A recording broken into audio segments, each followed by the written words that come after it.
Triumph TR7 has become a bit of a British icon as the years have gone by. It was conceived, engineered and produced during the worst of the British Leyland era, the time when the United Kingdom had become a bit of an international joke, and just as TR7 production started, British Leyland went bankrupt.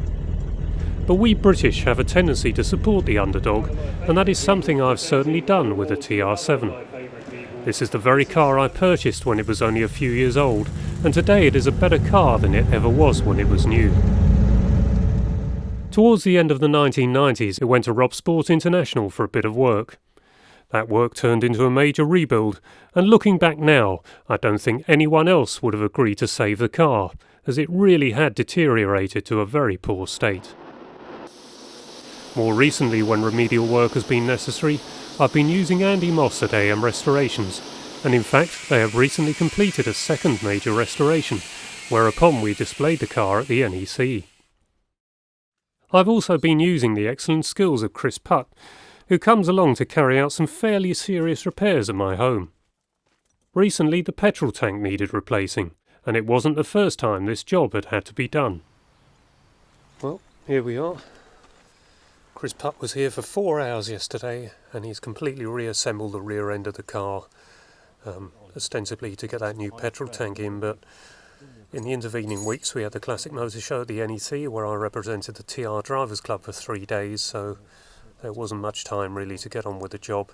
But anyway, the TR is all done. I've turned it round so we know the prop shaft is connected to the axle. The fuel has been put back in. We filtered it through dishcloths, actually drying up cloths, so that's all clean, should be good. It's not leaking, or at least it wasn't when I put it all in, so it's just a case now of getting in the car, taking it for that spin and making sure all is okay.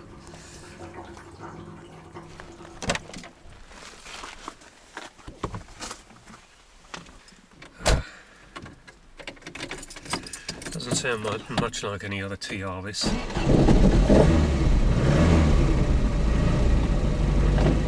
TR7 I should say. Quite a few souped up TR4s and that might sound a bit like it, but there are many TR7s out there with twin choke weathers on and all sorts of other paraphernalia courtesy of TriumphTune.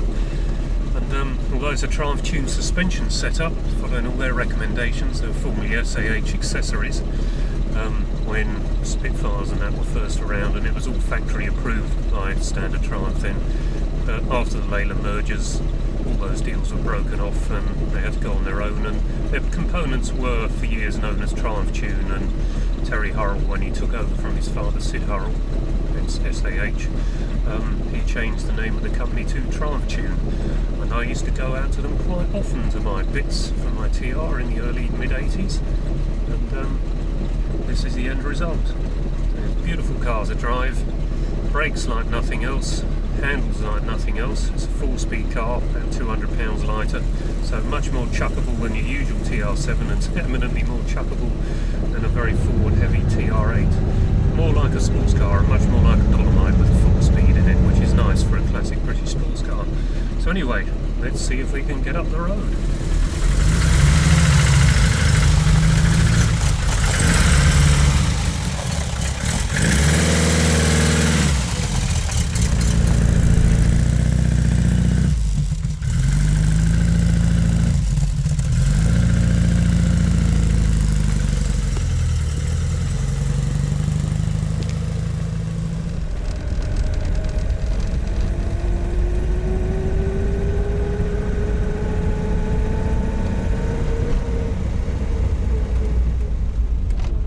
So I think we'll go for a few miles around locally, just in case I have to push it home.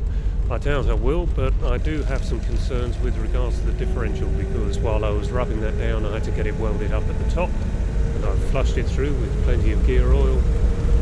So I just want to be sure that the differential, which is courtesy of Candy Classics, Dave Pearson up there, built the differential in this car, which is why it doesn't make any noise. Just got to make sure that's okay before we go out on a pretty serious jaunt. Anyway, that's enough for now.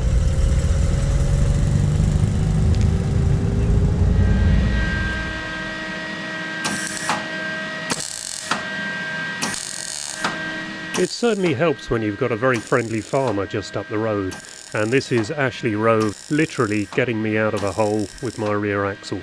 The hole was at the top, which was very strange, and looking at it, it looked like previous owner had had a catastrophic failure in the axle where the differential seems to have come through its housing.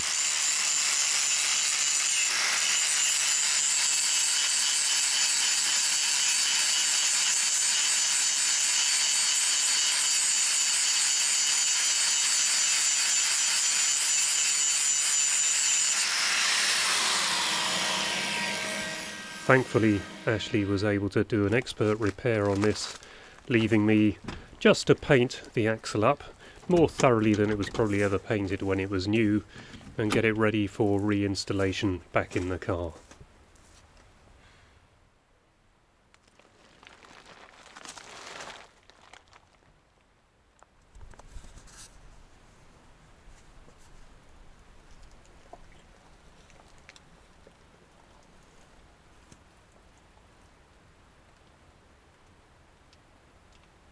So here we are under my TR7. Usually there's a petrol tank where my head is, but the usual thing with any TR7, these petrol tanks don't seem to last long.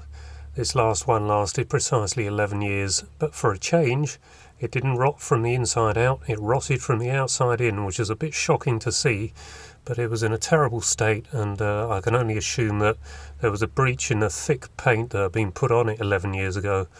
And the water had set in underneath and rotted it underneath the paint, because there was very little indication when it was on the car that things were going bad underneath. Anyway, petrol tank rotten, so to get that out, really you have to take the rear axle off. It is possible to just loosen it all off and manhandle it in and out, but this time with the help of Chris Putt, mobile mechanic from Plymouth, who's brilliant. Second time he's done it, it's his favourite job. He's had it out in a couple of hours. He's coming back in a couple of days. Now I've painted it all under here to put it all back in. I've never managed to have the opportunity to paint it in here thoroughly. Did quite a quick job 11 years ago, but it's held up rather well. Only possible problem might be the rear chassis legs on the top, which you can't get to ordinarily, but looks like water got up there at some point. But I've rubbed them all down, scraped them all back, and they're now nicely hammerited with a touch of wax all on the top. So never know, 11 years time when this fuel tank needs replacing, it might look just as it does today. We'll see.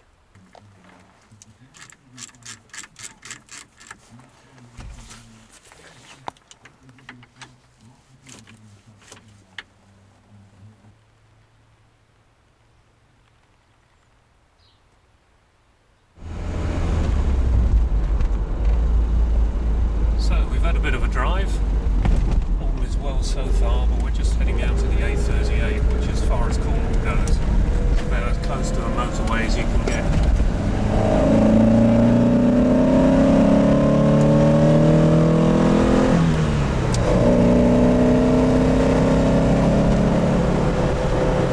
There we are, we're doing about 62, 63 miles an hour.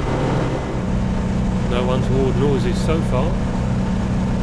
So as I said, that Mr. Putt, he did it all in 4 hours yesterday, and how quickly would he be getting those sort of jobs done if he was working on TRs all the time? Amazing, really. Looks like he's done another first-class job, and frankly I don't know where I'd be without him at times, because he did all that on our driveway.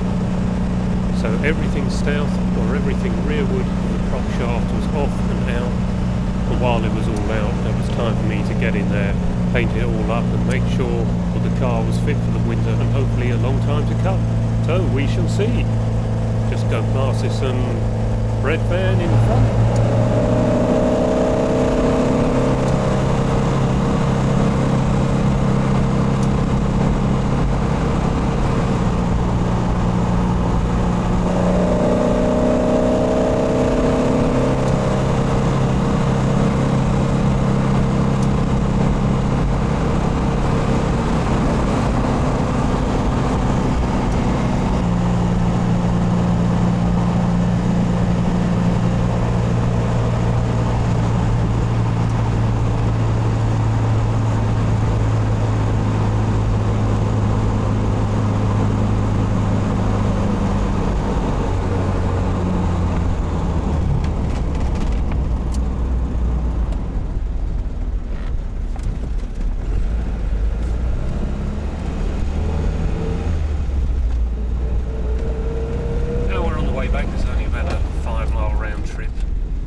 things back to where it was before I realised there was petrol dripping onto the exhaust.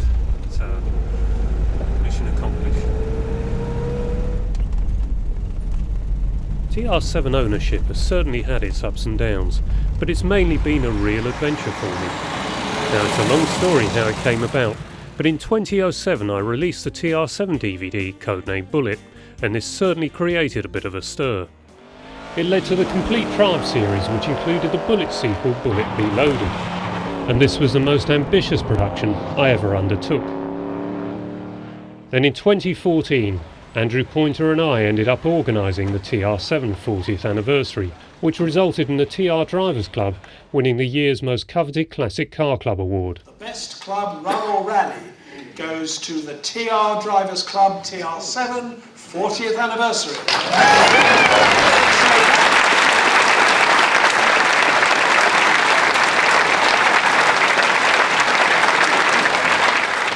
Andrew and I are still both heavily involved in the TRDC, and right now I'm one of the team heading the project to reintroduce the major TR7 body panels.